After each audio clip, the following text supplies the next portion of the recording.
Good morning, everybody, and welcome to today's Monday mortgage update. Today is September 15th. Can you believe it? We're already in the fall and only a couple more months left in the year. So let's make it great. And I'm going to go into a little bit about what's happening in the market right now and also some first-time homebuyer programs that you need to be aware of, zero down options. And you can always find these at wohlandmortgageteam.com. I'm going to go to our main website real fast and show you a little bit about what we have. And I'm going to go ahead and start sharing my screen now. So bear with me one moment and we'll jump right in. So this is on my website. You can always go to this, wohlandmortgageteam.com, and then go to my main website.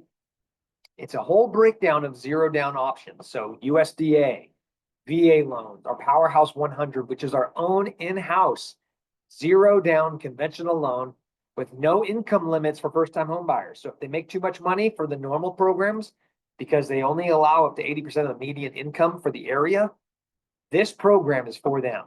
Then we have the wealth building loan, which is zero down up to 1.5 million. So great programs, guys. These are all only with us. We have the medical professionals program, zero down for people coming out of residency that have a lot of medical bills. We don't count your medical student loans against them in qualifying. And we have the community experts zero down program that are experts in their field, like PhDs, etc. We have the 1% down heroes program for teachers, firefighters, nurses, you name it. It's awesome. And then we have the regular 3.5% home ready, home one, home possible, and conventional loans, 3% down, FHA 3% down. Then there's Chenoa, then there's Home and 5, then there's Home Plus, and there's Home Platinum. There's so many, guys. So if you need somebody that specializes in first-time home buyers, I've been doing them for years. I love first-time home buyers. I do all loans, but these are near and dear to my heart. So if you have a first-time home buyer, send them my way. I would look forward to helping them and understand the programs, understand the options, and understand how to make the best decision moving forward. So let's jump right into what's happening in the markets today. We have a lot happening this week, so let's look at it. First off, the Fed is going to be meeting today. Their job is to keep inflation down and to keep the job market strong. So inflation is down. It's been down for a while. The job market has been a lot hotter. Well, let's just say the data has shown that the employment has been a lot hotter than it should be for the last several months, over a year, going on 2 years. It's always been hotter than expected. You see the BLS jobs numbers. We're expecting 100,000 jobs. 180,000 new jobs are created. And then you see the revisions that happened like last month. And they were wrong by over 1 million. That's half of the jobs that were posted were incorrect. They were not jobs. So they said X amount jobs, 200,000 jobs were made. In reality, only 100 were. So when those reports came out hotter than expected jobs, rates got worse for mortgages.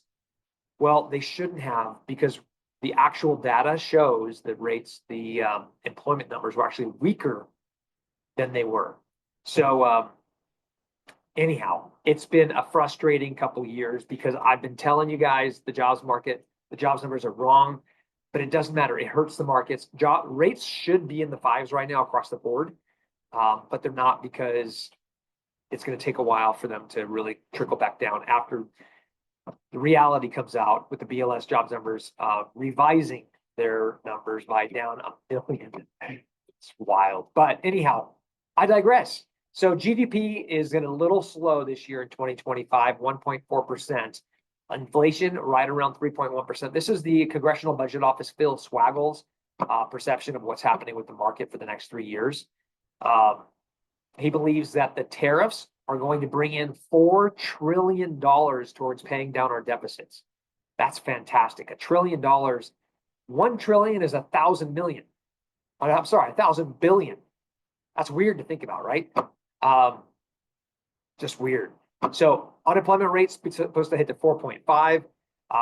The Feds wanted it to stay at 4.1. So we're going to hit an unemployment rate that's worse than what they're expecting. So that's going to keep rates low. That may create another job or another Fed cut rate by quarter in November. So we'll keep an eye on that. But overall, a little weak for the markets, which is very good for mortgage-backed securities. very good for the bond market, and good for mortgage rates. So what will the Fed cut? Well, I believe it's going to be 25 basis points. So 25 basis points coming up, and it's already baked in. I don't think 50 basis points will hit, but it's already baked in. As you can see, I'm going to show you the 10-year. If you look when the Fed's announcement of when they were going to cut rates we're looking back, we're about 4.21, 4.30, right in that. This was when the Feds announced that they were going to cut. So we are 25 basis points below that right now, which is exactly what they said they were going to cut. So it's already baked into the mortgage rates. What the Fed chair will say on when he speaks this week will be important to see how the bond market reacts, because the 25 basis points is already baked in. It's already part of the rates. So once they say we're lowering rates by 25 basis points, you're not going to see any movement in the markets based on that. You can see movement in the markets by what he says. If he's dovish, which is very interest rate friendly, rates could get better. If he's hawkish, he says things like inflation is hotter than expected, the jobs are still strong, then we may see a little bit of regression on the mortgage-backed securities, and we could see rates get worse that day. So we're going to watch that carefully. And but I want to show you another graph. This is where we were a year ago in September, and here's where we are now. We're almost the same spot. And notice that the rates were at their best point right here for the last couple of years, but it didn't last long.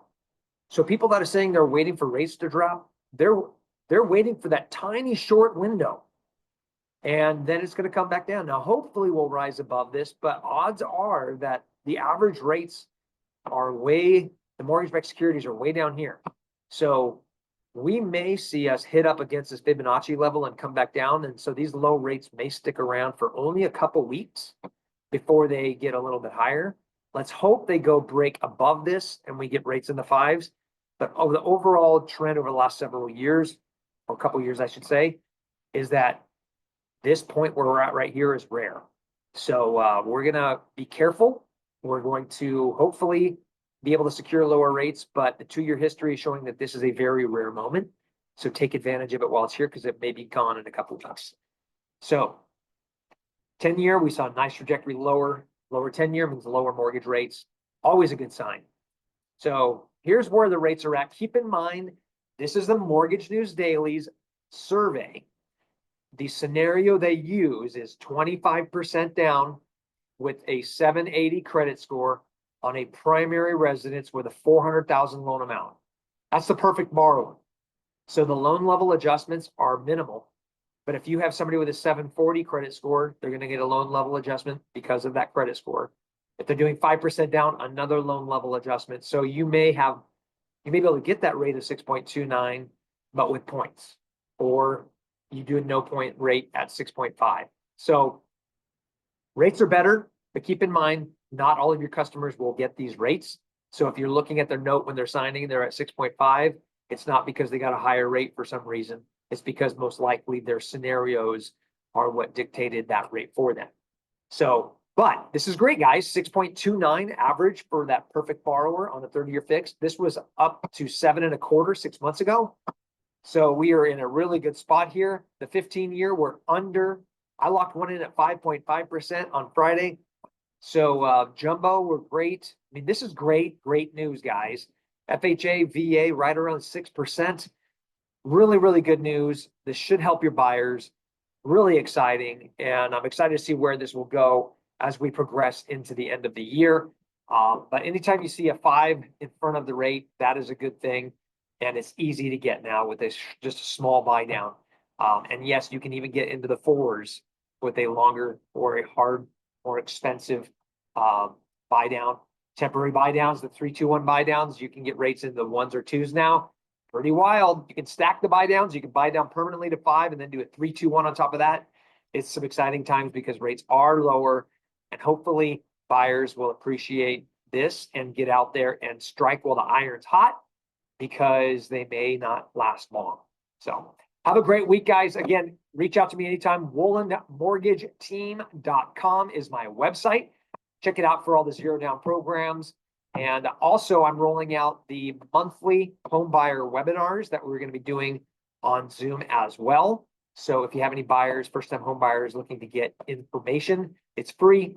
It's really cool. So we'll be rolling those back out, and enjoy your week, guys. Have a great day. We'll talk to you soon.